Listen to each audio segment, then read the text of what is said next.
បាទជំរាបសួរអ្នកទាំងអស់គ្នាវិលមកជួបនៅវីដេអូថ្មីម្ដងទៀតហើយជាមួយនឹងខ្ញុំហើយជាមួយនឹងកម្មវិធី Microsoft Office Word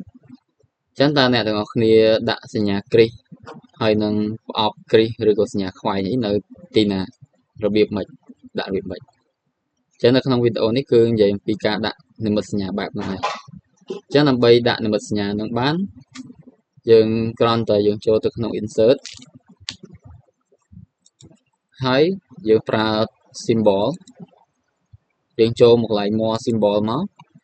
អញ្ចឹងនៅក្នុងលំហាត់មុននៅក្នុងវីដេអូមុនក៏ខ្ញុំបាននិយាយជាមួយនឹង symbol ខ្លះដែរមែនទេតាក់ទងជាមួយនឹង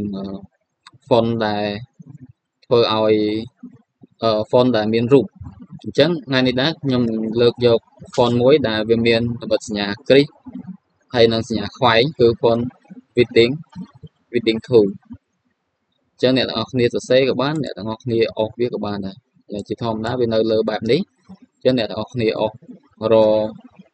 ដល់អក្សរ W ហ្នឹងបើសិនជាអ្នកទាំងអស់គ្នាអុសគឺវាមានច្រើនចឹងរហូតដល់យើងអុសដល់ឃើញអក្សរ W ទៅនឹងឃើញ font មួយហ្នឹងហើយ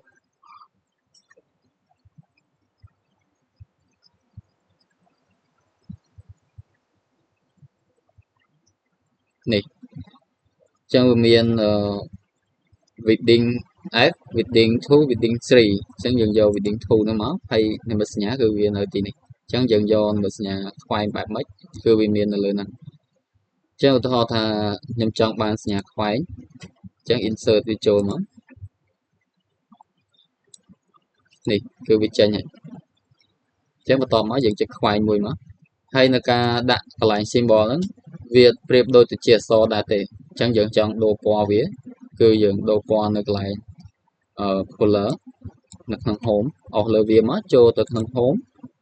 ចូលមកកន្លែងនេះមកអញ្ចឹងយើងចង់បានប្រភេទពណ៌អីពណ៌ខ្មៅឬក៏ពណ៌អីផ្សេងគឺវានៅនឹងទាំងអស់អញ្ចឹងនៅក្នុង